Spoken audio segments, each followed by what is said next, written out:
Hey everybody, it's Jeremiah Davis, CEO of Business Funding Now. I'm doing my weekly live and have a very special guest on with us today, Elle Williams from EduCredit Solutions. She is a master in the credit repair space. And she has some valuable information to give us as well. So for people in the credit repair business, as well as those who are trying to fix their credit as well. So without further ado, let me bring her in. And hi, how you doing? Hello, thank you for having me. Thank you for being a part of it. And, man, you're a rock star.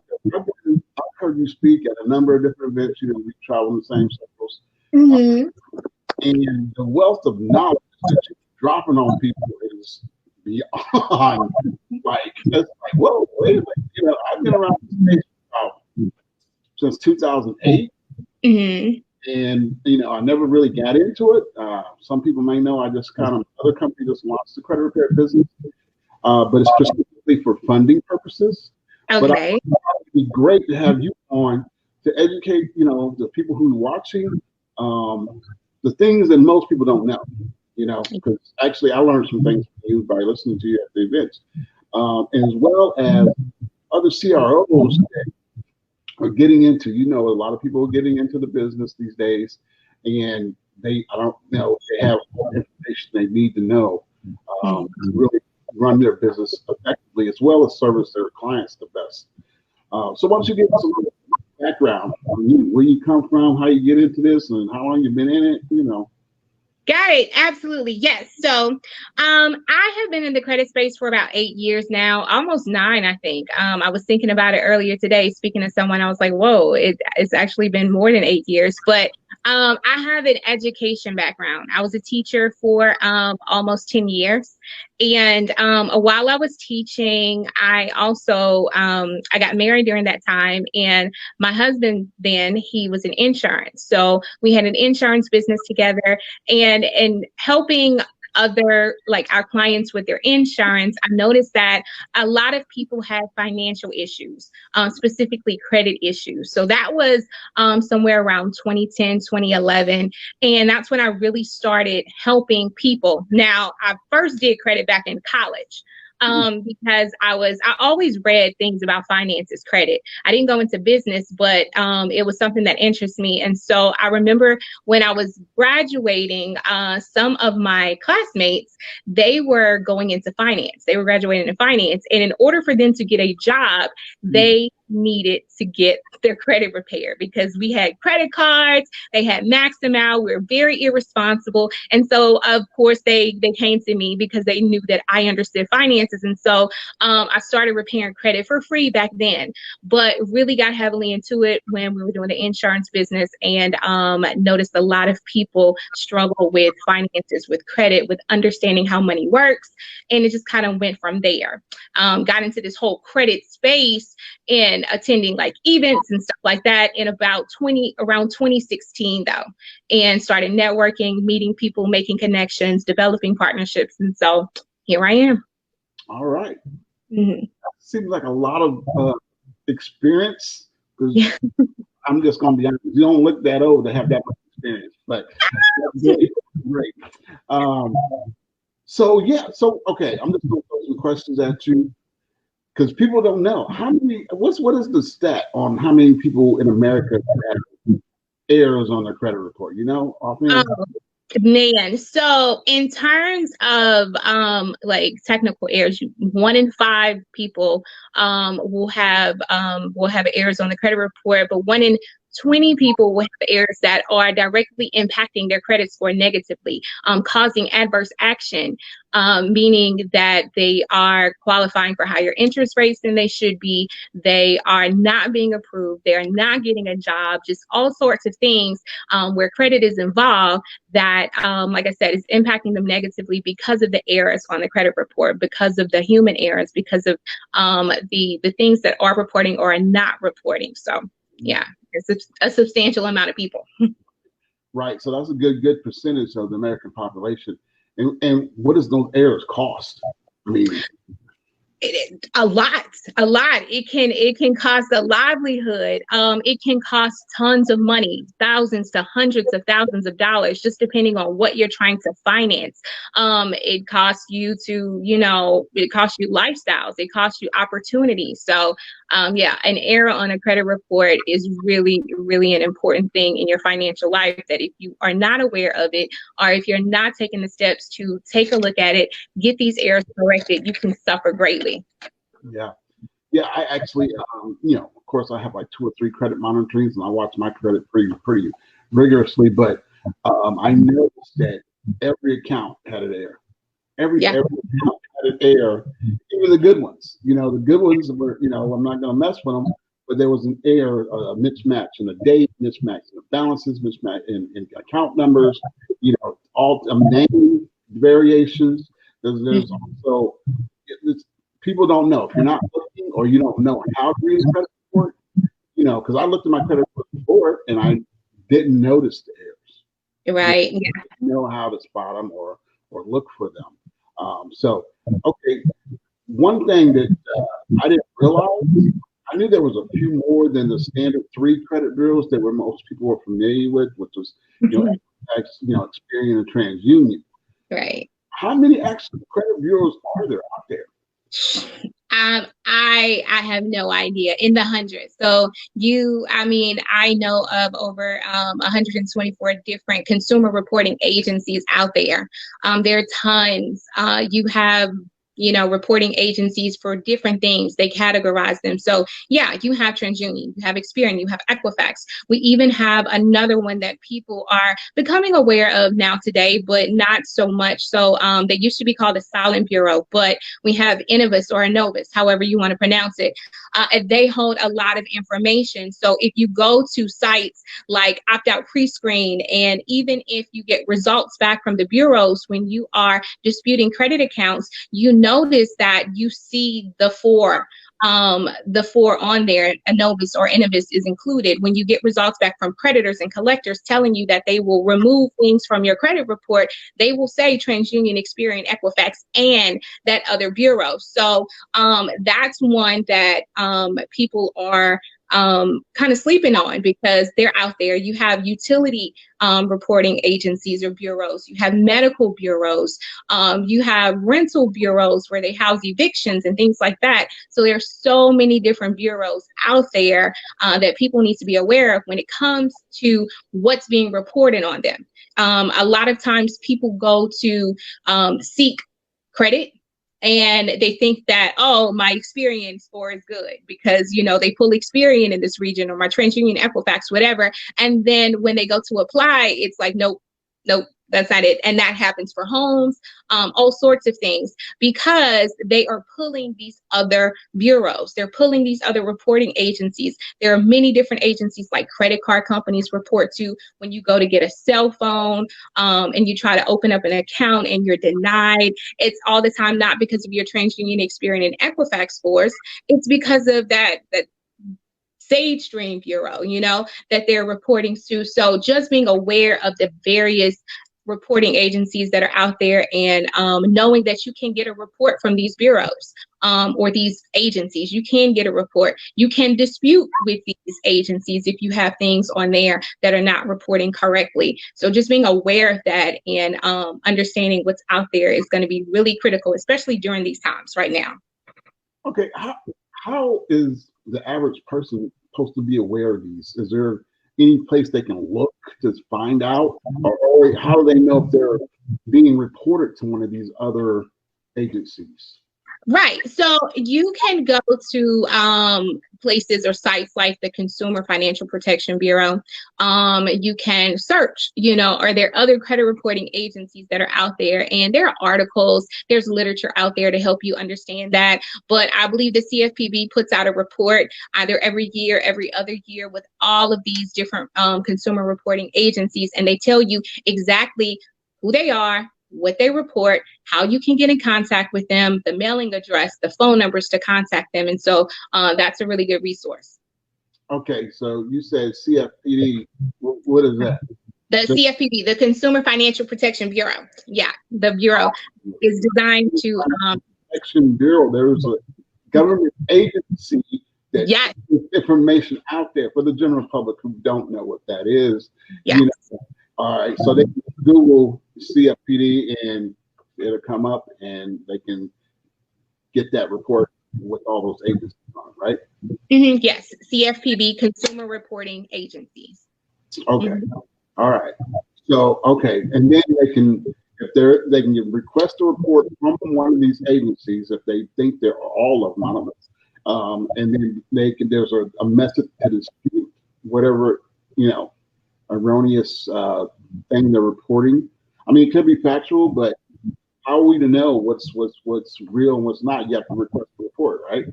Right. The first thing would be requesting the report for consumers out there who are wanting to become informed on what's reporting on them.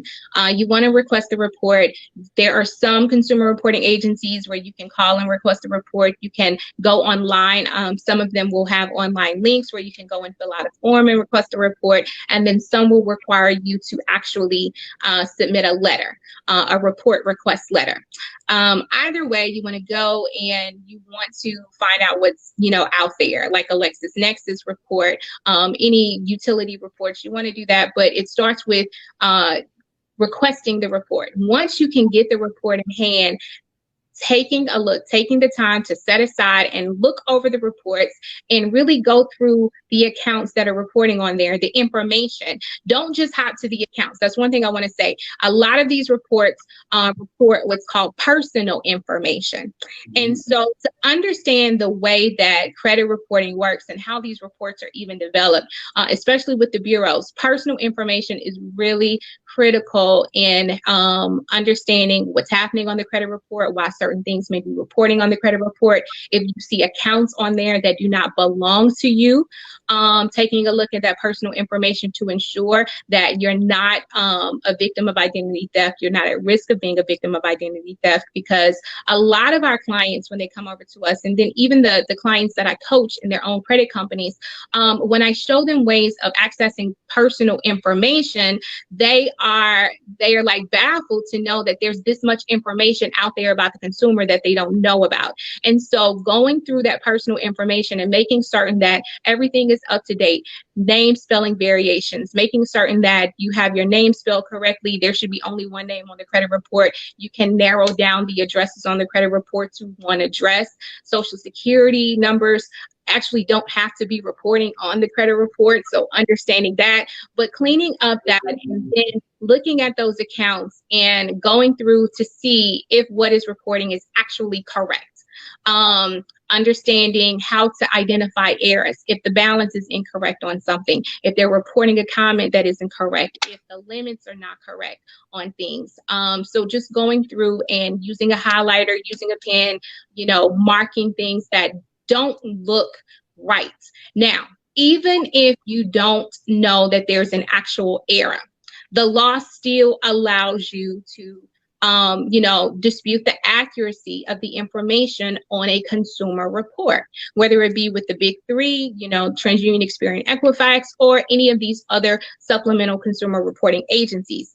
And so you can always go and dispute and challenge the information that's on the report to see if it is accurate, because everything has to be accurate, verifiable, and it has to be timely, and they have to be able to prove, it. So if you get your reports and you are wanting to know if what is reporting is accurate, take the time to go through it and then go through a process that we as credit specialists use, that anyone can use really, but credit specialists, we have experience, we have the working knowledge, we have the education to be able to go in and do things properly in less time than it would take an actual consumer that's trying to, figure it out. But go through that process and make certain that your reports are accurate. So, okay, so accuracy and verifiable. How many things do these reporting agencies have to be able to verify to report the account? I mean, if that, I didn't phrase it like I wanted to, but you know what I mean, right? Right, yeah. So all the bureaus have reporting guidelines. Now, there are over 300 pieces of criteria that they have to report and report it accurately. Wait a minute. 300 pieces of identifiable pieces of information on each and every person. Right. That they have to report accurately. There's a lot of things behind the scenes. Like when people see a credit report, they see pages of information and everything is all gathered and put together nicely and it makes sense. But that isn't actual reporting. When it comes to how the credit reports are created or made, like there are segments and things that, you know, can cause a lot of human error when you're trying to put together a credit report, when people are reporting in the, you know, in the matter of credit reporting. And so when we see it, it looks all clean, but that's not what it looks like behind the scenes. And so when they are entering this information, when they are gathering this information, when, you know, they are putting it in, it has to be complete, it has to be verifiable, it has to be accurate. And so, yes. And the things that we need to know as, you know, as a consumer, when you're looking at the credit report, that's going to determine whether or not you're being impacted negatively or the score is going to be impacted negatively, is taking a look to see, look, are they reporting my balance correctly? Is the payment history actually accurate? If there was a late payment, like, are they reporting it accurately? Can they prove that that payment was late? And is it consistent across the board? Are they updating things the way that they're supposed to update it? So, you know, anything, even as simple as the account number. So when account numbers are entered and they're entered incorrectly, like that could result in duplicate accounts being placed on the credit report, which could negatively impact your score. So it's all of those different pieces of data that you're taking a look at to, you know, determine if those accounts that are reporting should be reporting and to determine how they should be reporting. Wow, that is a lot of information. That's a lot of information. So it's fair to say the average person in America has no idea what's on their credit report, or if they do know what they don't know all this information. Right? And that's going to prevent them from buying a house, getting a car. Nowadays, a job on apartment because everybody's doing credit checks, you know. So it's especially with COVID going on. Yeah, give us some tips for the general public on what some of the things they should do regarding their credit during the pandemic. Got it. So the first thing that I always tell people is that, you know, you have to take matters into your own hands right now when it comes to your credit. Don't assume anything. Don't expect anything to happen or to be given to you. Now, people know because of like the CARES Act that consumers are being afforded like protection against, you know, payments and things like that. But you cannot assume that creditors are going to extend this to you. There are what's called accommodation agreements that have to be made, and you have to enter into those agreements. So the first thing I would say, like you've probably heard a lot of times, is to contact the creditors. Contact your creditors and, you know, speak with them about your situation. You have to face your finances right now, as hard as it may seem. I know there's a lot of things going on, but you have to face your finances. So contact the creditor, call them, and do whatever you can to avoid missing payments or making late payments. Yes, the CARES Act says that, you know, we can, it gives us protection, or it allows payments to be suspended for like mortgages or government funded, you know, mortgages, or government-backed mortgages, or federally backed mortgages, should I say, for up to a year, most times 100, in most cases 180 days. Student loan payments are, you know, can be deferred up until, I believe, September 30th. But if you can avoid missing a payment or making a late payment, do so. If you can call the creditor, when I call creditors, I've helped my clients do this. Call the creditor and have a conversation with the creditor. The first thing that you want to do is you want to call your creditor, and you want to ask them if you cannot make the minimum payment. You want to ask them if the minimum payment can be lowered. Okay, so the first thing would be at least trying to make the minimum payment, but you can call. You can call and you can ask for anything. The worst they can tell you is no. But when you do call, you can call and see if the minimum payment can be lowered. That's is a conversation to be had. And so at least that allows you to at least make your payments on time if your money is spreading thin. So that's the first thing. Now, while you have them on the phone, whether they say yes or no, then you want to keep them and you want to go into another question. You want to ask if you qualify for an interest rate reduction. Getting an interest rate reduction will, help you to manipulate your utilization at this time. All right. What I've been seeing is that a lot of people have been taking money and they've been still paying their bills, but they've been paying over the amount, over the minimum payment. Now, normally I would tell people, hey, if you have the additional money, pay over the minimum payment because you don't want to be paying more in interest than you should be. But right now, we have to create a balance. And so we need credit and we need money. So if you can afford to, make the minimum payment. If you have additional money, allocate those funds into other areas like a savings account, an emergency account, something that you can use, something that you can have credit on hand, you can have cash on hand. Okay. So that's the next thing. If I'm on the phone, if they, allow to decrease my minimum payment, then now I'm going to say, hey, can you give me an interest rate reduction? All right. And then when I'm talking to them, I might even go in, I might even go in and ask for a higher credit limit. So now you are affecting utilization here as well. So you are in asking for a lower interest rate. I'm sorry, I think I said affecting utilization, but asking for a lower interest rate, what that does is it allows you to keep more of your money. It allows you to save more money. But when you go in and you ask for a higher credit limit, now you are manipulating the utilization. And so you have more credit, your utilization goes down without you having to use your cash to pay that balance down to get that utilization up. Okay. And then the last thing that you want to do before you get off the phone with them after you've gone through that, I would say is ask them if they can change or extend your due date. So if you know that you get paid around the 15th, ask them, and your credit card is due on the 6th or the 7th, ask them if you can move that due date over. Okay. So now you can appropriately go and place your funds where they need to be placed. You're not trying to pull from here or there because you need to make this minimum payment. You can set things up. So take matters into your own hands and take control of your finances. But it starts with calling the creditor. You have to do that. Like I said, the CARES Act, it allows for different things. But even with that, consumers are seeing some consequences from this, because it says that payments can be suspended, payments can be deferred, but it doesn't tell the creditors how to code these payments. And so I have been seeing a lot of inconsistencies with the coding of payments. So that goes back to consumers taking responsibility for their credit, because now you actually want to start taking a look at the credit report. If you are not used to taking a look at the credit report, this is the time that you should be.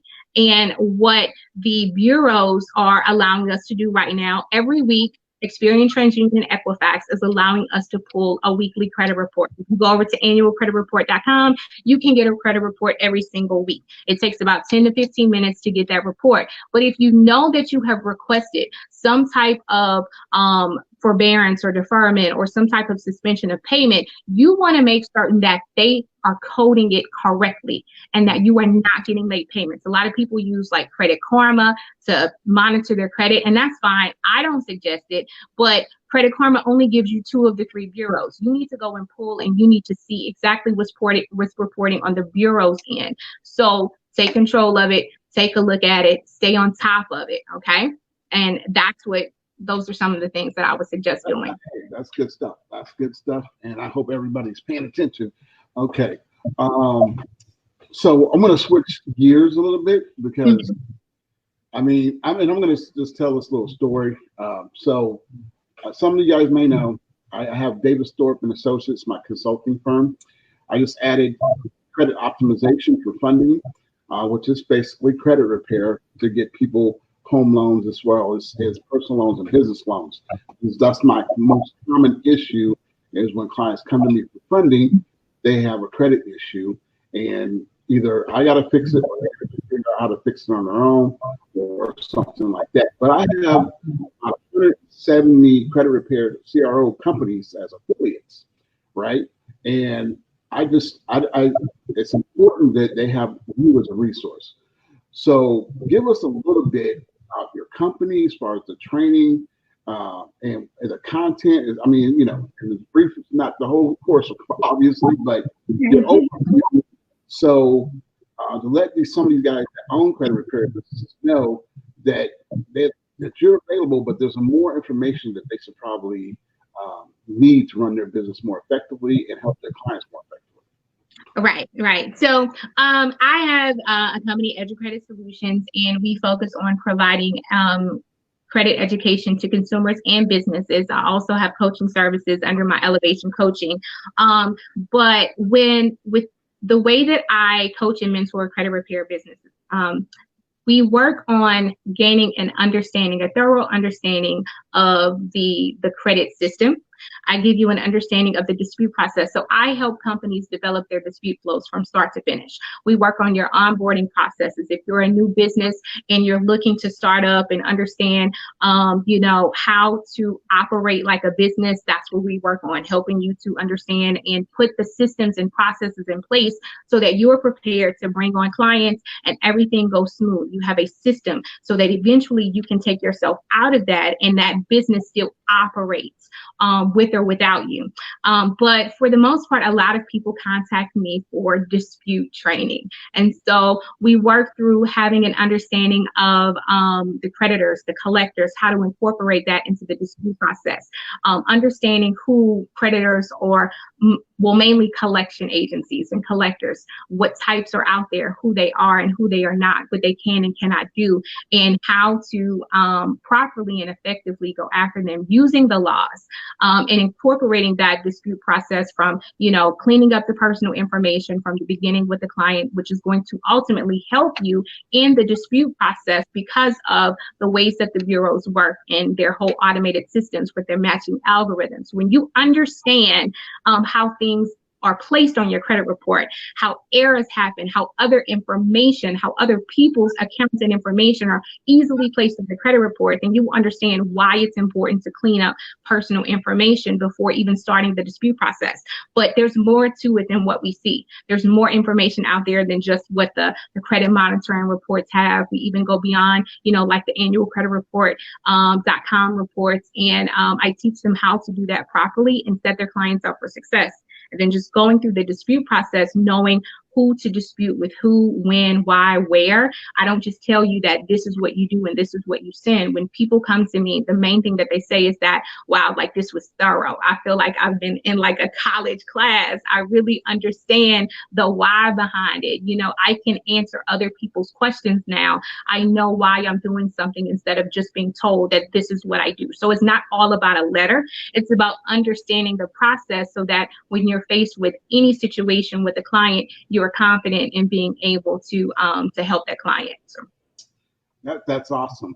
And actually, just so you guys know, so I hired a processor to do my disputing, and she's going to be trained by Elle, so she can do it accurately, factually, and so she knows exactly what she's doing, so we can be as effective as possible for our clients. So because my goal is to get as maximum funding as possible, and then I'm going to coach them on how to build their business or grow their business, start their business, all those things. It all starts with credit. It all starts with credit. Yeah. It starts with credit, yes. And what you're offering is great because now more than ever, it is important, it's imperative for us people to understand that we need more than one stream of income. Like one stream of income is detrimental to your health and your wealth. And if you never realized it before, people are realizing it now. Like if you didn't understand the importance of credit before this pandemic, you definitely understand it now. But starting a business, having a business, you don't have to be an entrepreneur. Everybody's not an entrepreneur, but I do suggest that everyone have a business. And so when you want to start a business, there are going to be funds that you need to be able to start that business. So being able to get access to those funds, start with having, your personal credit in order. to be able to then build business credit. And I mean, everything is a step. It's a stair step, but I do suggest if you're listening to this and you're thinking about starting a business, start a business. It doesn't have to be a credit repair business. You can sell tea. I don't care what it is. Businesses afford us so many advantages that we don't get as just, employees. If this pandemic has taught me something, it's shown me that, like, people are separated. People were literally separated into two classes here. We had employees on one side, we had businesses on the other. And so employees, you got some relief, you got a stimulus check, you got what, $400, $600 in unemployment, if you were able to collect it. Some people were considered essential. You still had to go to work, and everyone wasn't laid off. But then we had businesses, and they had, they have things like the PPP, and then you have the EIDL, and they're saying, okay, you can get millions over here. So you got a $1,200 check, $2,000 at the most, $400, $600 a week. And then you got these people over here. They're like, oh, okay, we're going to open you up to millions of dollars. And then we're going to tell you, if you handle them properly, a lot of this can be forgiven. And if it's a loan, you are going to get it at this ridiculous interest rate. And so businesses, like, the economy thrives on businesses. Businesses are the engine of our economy. And so starting a business right now, doing something, consulting, that is one of the most widely registered businesses, everyday consulting companies. Anyone can consult. And you can take what you're doing in your job and become a consultant for that. So now you have your job and you have your business. Okay, but there are so many things out there, but it all starts with credit. And then, of course, to keep your business afloat, if you realize, hey, man, this is something. Now I understand why people start businesses. I understand the advantage of having a business, and you want to grow it, you need funding. But then again, it all starts with credit. So personal credit. Yes, yes, you can build great things on personal credit, but then the business credit, personal credit access you to more options in business credit and business funding. Because if you got bad credit in business, it still limits you. You might get funding, but it's going to be at a higher interest rate because your personal credit is lacking. So they both work hand in hand. And I'm talking to people every day. I just got off the phone with a client, and they have a trucking business, but she has bad credit. Now she needs money. I'll get some money, but it's going to be expensive. Okay, but I'll fix your credit first, and then get you more money. Right. Interest rate. So it's hand in hand. But so your class, how long is it? And I don't want to get into the pricing of it, but just give some of the people what to expect when they enroll for your class for the dispute tactics and all those things. Got it. So are able to sign up with you and learn how to do this stuff. That's what I want. Got my over. So there are multiple ways that you can go about with getting coaching from me. I have a premium coaching program that I coach in with some amazing coaches. And if you're interested in premium coaching, where we go in and we become the advisors in your business, definitely reach out to Derek Harper for that. You do get me inside of that coaching. You get me one-on-one. You get me personally. Like, you get my cell phone number. You get direct access to me, and we go in and we build out your business. We put your employees together. Like, it's an awesome program for people who are not ready for that level of coaching yet. I do offer monthly mentorship. I offer one-off services where you can come and you can get your questions answered, business strategy sessions where you can come and get your questions answered. We can put together strategies for your company, whether it's disputing, whether it's, foundations, onboarding, marketing, whatever it is, we come and we work that, out for you. And then, of course, I have my full-blown dispute training where it's up to 8 hours of training that you do with me. Each session is 2 hours, and we go piece by piece through the dispute process. I even have a product called the Dispute Flow Blueprint that you can get to just create your entire business organization. Put your business management and organization center inside of that product so that even after training, you have a resource to go back to, and all of the things that you learn, everything is in there. It's organized for you. And it also allows you to train your employees, because we always thinking about expanding, always thinking about expanding. So when you get employees, instead of you wasting hours and weeks of your time trying to explain to them, teach them about the business, that product is there for you, because all of your systems in your business, your SOPs, everything are there for them. You can put them on the product, they can learn, they can train from there, and they'll be ready to go. So, and that's what I'm getting. My employee go through all that. yeah. And I specifically wanted it for her to be able to train. I had add on new people that I don't really have time to deal with it, as well as the knowledge. You know, it's not important to me that I have all that in my head. It's important to me that this company runs efficiently as my other companies. Exactly.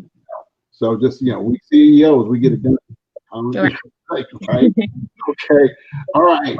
So I want all of you guys to watch it. If you're watching it now or you're watching it later, if you're a CRO, if you're one of my affiliates, you need to get in contact with Elle. Okay. Because here's the bottom line. People need money. All right. I tell all my affiliates on our onboarding call that everybody needs money. Okay. And especially right now, you have to get it. I mean, if it wasn't for a pandemic, there'd be more strategic, but you need access to credit. You need access to cash. And even if you don't really need it, if you're able to keep a roof over your head and keep food in the refrigerator, have it as a backup, put it in the bank and let it sit there. Put it on auto payment, put it itself back. But without the credit and the knowledge, you're not going to get it. And I mean, we see things happen all the time. This is a pandemic now, but there was disasters previously that always affect the economy and affects people's lives. And you need resources, and cash and credit is that main resources, even if it's getting a hotel room for a week because you don't have power. Right. Now, we got hit by a tornado right before the COVID.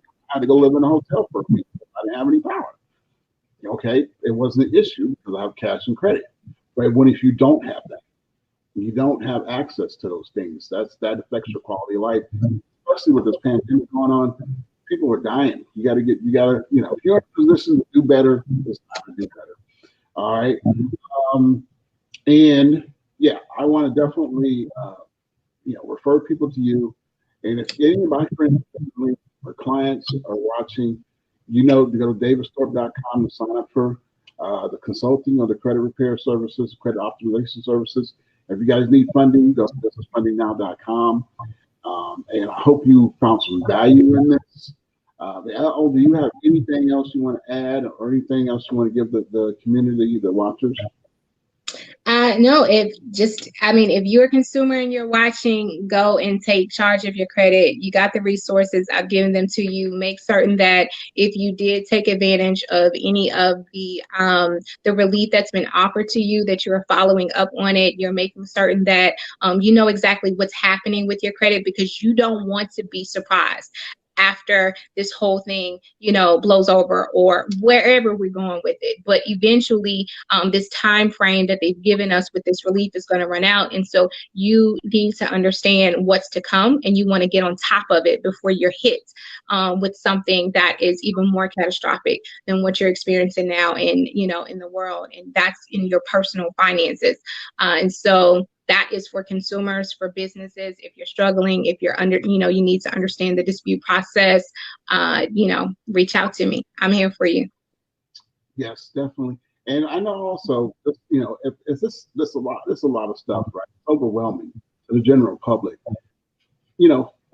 Contact one of us, or find somebody that knows what they're doing. Mm-hmm. That knows what they're doing to help you and assist you to get through this. I mean, the whole point to these is giving out the valuable information to help people do better, providing a lack of knowledge, right? People perish with lack of knowledge. So this is the point to these lives that I do weekly. And Elle, thank you so much. You're welcome. You're welcome. Thank you for having me. This was awesome. I enjoyed it. We'll do it again, and we'll yes. more nuggets on for the people. But that's my time. Guys, thank you for watching. Thank you for sharing and get in contact with us. All right. You guys. All right. Bye bye.